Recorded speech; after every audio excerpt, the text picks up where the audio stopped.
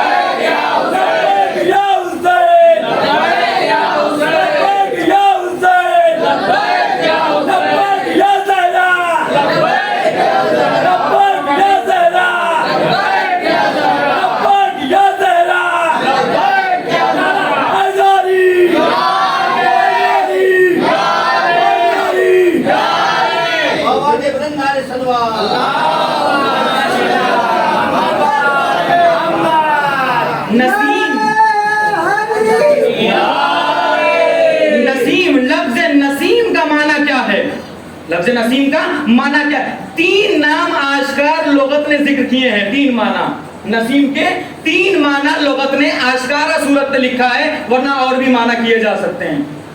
ایک معنی یہ ہے کہ نسیم اس ٹھنڈی ہوا کو کہتے ہیں جس میں انسان کو نیند آ جائے، جس میں انسان کو نیند آ جائے۔ آپ نے لفظ سنا ہوگا نسیم سحر، نسیم سحر، رات بھر مریض اپنی مرض میں بے چین رہا ہو، لیکن جیسے ہی نسیم سحر چلنا شروع ہوتی ہے، لاکھ بے چینی میں رات گزری ہو لیکن غنودگی طاری ہو ہی جاتی ہے۔ جو مریضوں کو شفا بخش دے اسے نسیم کہتے ہیں، جو مریضوں کو شفا دے دے اسے نسیم کہتے ہیں۔ نسیم ایسی ہوا جو لوگوں کے لیے تسکین کا سبب بنے، تسکین کا سبب بنے۔ اور ایک نام، ایک معنی جو پایا جاتا ہے جہاں اللہ کی صفات کی تجلی ہوتی ہو اسے نسیم کہتے ہیں، جہاں اللہ کے صفات کی تجلی ہوتی ہو اسے نسیم کہتے ہیں۔ عزیزان گرامی، جہاں اللہ کی صفات کی تجلی ہو اسے نسیم کہتے ہیں۔ اب یہ بتائیے کائنات میں کون سا ایسا رشتہ ہے جہاں اللہ کی صفات کا ظہور ہوتا ہے؟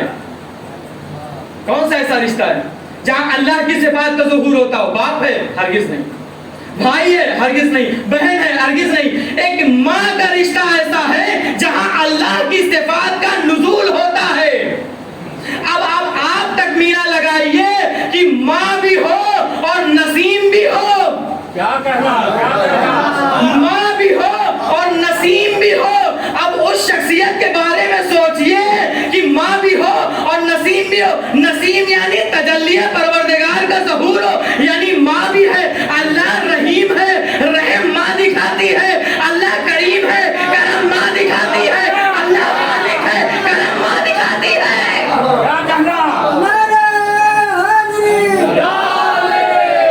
لیکن نسیم کے ساتھ اگر ماں ہو اور نسیم ماں ہو تو اللہ کی صفات کا نزول جہاں ہوتا ہے اس کا معیار دوبالا ہو جاتا ہے. اس کا معیار دوبالا ہو جاتا ہے. عزیزان گرامی، آخری مطلب جو نسیم کا ذکر کیا جاتا ہے، نسیم کے معنی ہے، قدیم عربی کی لغت میں اگر دیکھیے گا تو نسیم کے معنی ہے خوشبو. خوشبو. عزیزان گرامی، روایت میں پایا جاتا ہے کہ پیغمبر اکرم اپنی بیٹی کو اپنے بازو میں بٹھا کے نسیم بہشت سونگا کرتے تھے. کس سے؟ نسیم بہشت سونگا کرتے تھے. کس کے ذریعے سے؟ فاطمہ کے ذریعے سے. کسی نے پوچھا یا رسول اللہ، آپ بچے باپ ہو یا ماں ہو بچوں کو بوسہ دیتے ہیں، آغوش میں اٹھا لیتے ہیں، کاندھے پہ بٹھا لیتے ہیں، لیکن آپ کا پیار انوکھا پیار ہے. آپ جب فاطمہ کے قریب جاتے ہیں یا فاطمہ آپ کے قریب آتی ہے تو آپ فاطمہ کو سونگھتے کیوں ہیں؟ ایک مرتبہ پیغمبر اکرم نے کہا ہم فاطمہ کو اس لیے سونگتے ہیں اس لیے کہ فاطمہ کے جسم سے نسیم بہشت آتی ہے.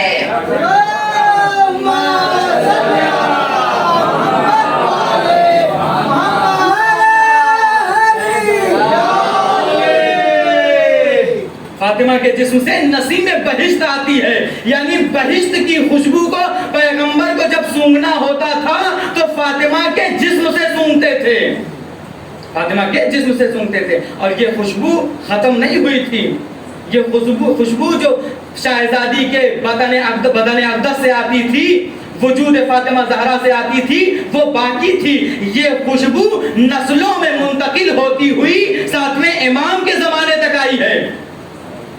جب عباسی خلفاء نے سادات کو چن چن کے مارنا شروع کیا، سادات کو چن چن کے مارنا شروع کیا تو وہاں پہ ساتویں امام نے دعا کی، بار الہ اس نسیم بہشت کو سادات سے چھین لے. کون دعا کر رہا ہے؟ امام دعا کر رہے ہیں. بار الہ سادات کے بدن سے جو خوشبو آتی ہے، خوشبو بہشت یعنی نسیم بہشت جو آتی ہے، اسے سادات سے چھین لے. کہیں ایسا نہ ہو کہ وجود دنیا سادات سے خالی ہو جائے. ساتویں امام کی دعا تھی کہ سادات کے بدن سے خوشبو آنا بند ہو گئی. اور ایک جملہ اور آپ کے سامنے بیان کر رہا ہوں. عزیزان گرامی، روایت کہتی ہے کہ امام کے آنے کے بعد جو کئی فائدے ہوں گے اس میں سب سے بڑا فائدہ یہ ہے کہ جو بوئے بہشت، جو نسیم بہشت سادات کے جسم سے اٹھا لی گئی ہے وہ دوبارہ پلٹ کے آئے گی.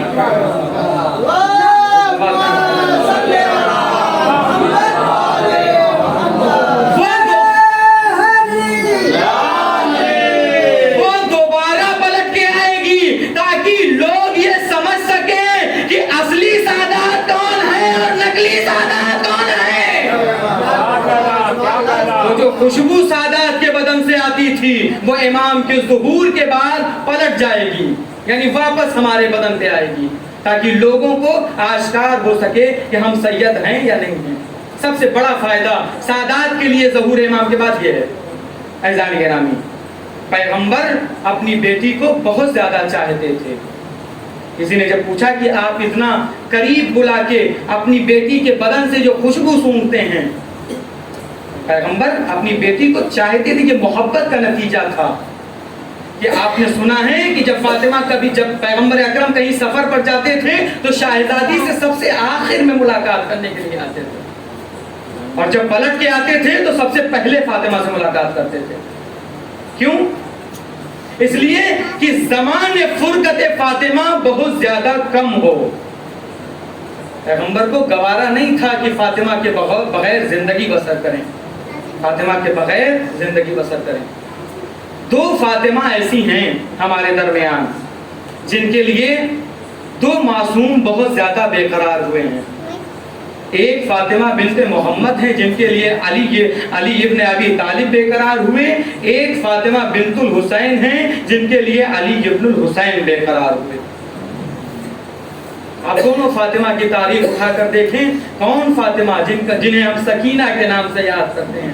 اصل میں یہ لفظ سکینہ ہے جنہیں ہم سکینہ کے نام سے یاد کرتے ہیں. کیا کہتے ہیں امام حسین علیہ السلام؟ جس گھر میں رباب اور سکینہ نہ ہو وہ گھر مجھے اچھا نہیں لگتا. جس گھر میں رباب اور سکینہ نہ ہو وہ گھر مجھے اچھا نہیں لگتا. یہ بیٹی کی محبت ہے. جہاں پیغمبر اپنی بیٹی کے جسم سے خوشبو سونگا کرتے تھے یا حسین اپنی بیٹی کو سینے پر سلا کے بیٹی کی خوشبو محسوس کیا کرتے تھے. اسی لیے جب سکینہ اپنے بابا کے سینے پر سوتی تھی تو حسین کے دل کو قرار آتا تھا اور اسی لیے اللہ سے مانگا تھا بار الہ مجھے ایک ایسی بیٹی دے دے جس سے میرے دل کو قرار آ جائے. جس سے میرے دل کو قرار آ جائے. ہاں جس بیٹی کو حسین نے اپنی دعاؤں میں طلب کیا تھا. اس بیٹی پر عالم اسلام نے کیا کیا ظلم ڈھایا ہے. جب تک حسین زندہ رہے یہ بیٹی شاہزادی کی زندگی بسر کرتی رہی. ادھر حسین دنیا سے رخصت ہوئے. یہی سکینہ ارے جو بابا کے سینے پہ سویا کرتی تھی کبھی شمر کا تماچا کبھی خولی کا تماچا تماچوں پر تماچے کھا رہی ہیں سکینہ. تماچوں پہ تماچے کھا رہی ہیں. ہائے رے غربت سکینہ. ادھر بابا دنیا سے رخصت ہوا کانوں سے گوشوارے چھین لیے گئے. کوئی تماچا مارتا ہے کوئی تازیانہ مارتا ہے. ہر تماچا اور تازیانے پہ سکینہ بس یہی کہتی تھی بابا میں آپ سے جب پوچھتی تھی بابا کہ یتیمی کیا ہوتی ہے تو بابا آپ کہتے تھے اے سکینہ جلد معلوم ہو جائے گا. اے بابا ارے مجھے پتا چل گیا کہ یتیمی کسے کہتے ہیں. اے بابا اب مجھے اچھی طرح معلوم ہو گیا کہ یتیمی کیا ہوتی ہے. اجرکم اللہ. خدا آپ کو کسی غم میں نہ رلائے سوائے غم سید الشہداء کے. روئیے آپ کے رونے پر کوئی پابندی نہیں ہے لیکن یہی سکینہ جب اپنے بابا کے سر کی طرف دیکھ کے روتی تھی ارے شمر تازیانہ لہرا کے چلتا تھا. ارے پشت سکینہ پہ اتنے تازیانے پڑے تازیانوں سے سکینہ کے پشت چھلنی ہو گئی. ہائے رے سکینہ ہائے رے سکینہ. بابا کے بعد کیا عالم ہو گیا. ارے 4 سال کا سن کیا ہوتا ہے. 4 سال کے سن میں حسین کی بیٹی ایک ضعیفہ نظر آنے لگی. ارے لباس خون اور مٹی میں تر تھا. ارے چہرے پر کربلا کی خاک ملی ہوئی تھی. چہرے پر کربلا کی خاک ملی ہوئی تھی. لیجئے یہ قافلہ شام کربلا سے نکل گیا. کوفہ سے بھی شام کی طرف روانہ ہو گیا. ان 4 سال کی بیٹی کا عالم یہ تھا کہ جب کبھی تھوڑا سا پانی میسر ہوتا تھا تو سکینہ کوزہ لے کے سید سجاد کے قریب آتی تھی.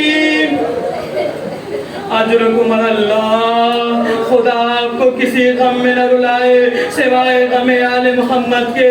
ارے جب سکینہ پانی پاتی تھی تو پانی لے کر سید سجاد کے قریب آتی تھی. سکینہ سید سجاد کے قریب آ کے کہتی تھی بھیا مجھے پانی میسر ہوا ہے. اے بھیا ارے میں اپنے حصے کا پانی آپ کی ہتھکڑیوں پر ڈالے دیتی ہوں. سجاد کہتے تھے سکینہ پانی پی لے. سکینہ سجاد سے کہتی تھی بھیا ارے میں پھر کبھی پی لوں گی. ارے بھیا تو زیر آفتاب کھڑا ہے تیرا لوہا گرم ہو گیا تیرا لوہا گرم ہو گیا ہے، ہتھکڑی اور بیڑی کی گرمی تجھ سے برداشت نہیں ہوتی، اس لیے میں اپنے حصے کا پانی ارے تیرے زیورات پہ بہا دیتی ہوں۔ ہاں 4 سال کی سکینہ جب سید سجاد کے قریب آتی تھی، کبھی کبھی سکینہ اپنے ہاتھوں کو سجاد کی گردن میں ڈال دیتی تھی اور ڈال کے کہتی تھی بھیا، ارے بھیا یہ اڑتے ہوئے طائر کہاں جا رہے ہیں؟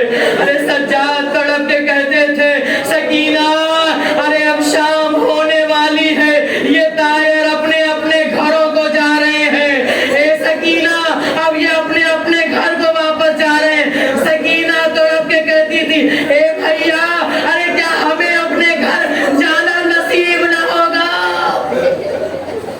کیا ہمیں اپنے گھر جانا نصیب نہ ہوگا؟ ارے سید سجاد اپنی بہن کو دور کھڑا کر کے کہتے تھے سکینہ سب جائے گا مگر تو وطن واپس نہ جائے گی، سکینہ سب جائے گا لیکن تو وطن واپس نہ جائے گی۔ سکینہ تڑپ کے پوچھتی تھی بھیا ایسا کیوں ہے؟ سجاد کہتے تھے پھر کبھی بتاؤں گا، سکینہ سے سجاد کہتے تھے پھر کبھی بتاؤں گا، سجاد ڈال دیا کرتے تھے اسی راستوں میں، انہی راستوں میں کبھی سکینہ سجاد کے قریب آتی تھی، سجاد کا پاؤں اٹھا کے اپنی آغوش میں رکھ کے ننھے ننھے ہاتھوں سے بھائی کے پیروں سے کانٹا نکال کے کہتی تھی اے بھیا ہم نے دیکھا ہے پورا دن آپ پیادہ سفر کرتے ہیں، اے بھیا ارے ظالم ارے کانٹے بچھاتے ہیں جن کانٹوں سے آپ کو گزارا جاتا ہے، اے بھیا آپ کے پاؤں زخمی، اجرکم اللہ، خدا آپ کو کوئی غم نہ دے سوائے غم سید الشہداء کے۔ سکینہ بھائی کی آغوش میں آ کر بیٹھ کے اپنے بھائی کے پاؤں سے ننھے ننھے ہاتھوں سے ارے کانٹوں کو جدا کرتی تھی، ارے کانٹوں کو نکال کے کہتی تھی اے بھیا میں ان کانٹوں کو نکالے دیتی ہوں، اے بھیا ارے شاید آپ کے ان پیروں کو کچھ راحت مل جائے۔ سید سجاد تڑپ کے کہتے تھے اے میری بہن سکینہ ارے تجھے میری آرام کا کتنا خیال ہے، اے سکینہ ارے پورا پورا دن یہ ظالم راستوں میں کانٹے بچھا کے سید سجاد کو ان کانٹوں سے گزارتے ہیں۔ سکینہ سجاد کے گلے میں باہیں ڈال کے کہتی ہے اے بھیا یہ بتاؤ یہ سکینہ کی مشکلیں کب تمام ہوں گی؟ اے بھیا سجاد ہم اپنے وطن کب جائیں گے؟ سجاد تڑپ کے کہتے سکینہ سب جائے گا لیکن تو وطن واپس نہ جائے گی۔ سجاد اے بھیا ایسا کیوں کہتے ہو؟ کہا سکینہ ارے زندان کی تاریکیاں ارے تجھے کھا جائیں گے، زندان کی تاریکیاں تجھے کھا جائیں گی۔ تاریخ نے لکھا یہ 4 سال کی سکینہ کربلا سے کوفہ کا سفر کیا، کبھی کوفہ سے شام کا سفر کیا۔ روایت کہتی ہے پہلی سفر کا دن تھا جب اہل حرم کو دربار یزید میں داخل کیا گیا۔ روایت کہتی ہے 18 مستورات تھی، 18 مستورات تھی جن میں سب سے آگے زینب تھی اور سب سے پیچھے جناب فضہ تھی، درمیان میں ایک ننھی سی بچی جس کا نام سکینہ بنت الحسین تھا، جس کا نام سکینہ بنت الحسین تھا۔ روم کا ایک سفیر آیا تھا، روم کا ایک سفیر آیا تھا، ساری رات روم کا سفیر دیکھتا رہا۔ ارے ان قیدیوں میں 18 گلے تھے اور ایک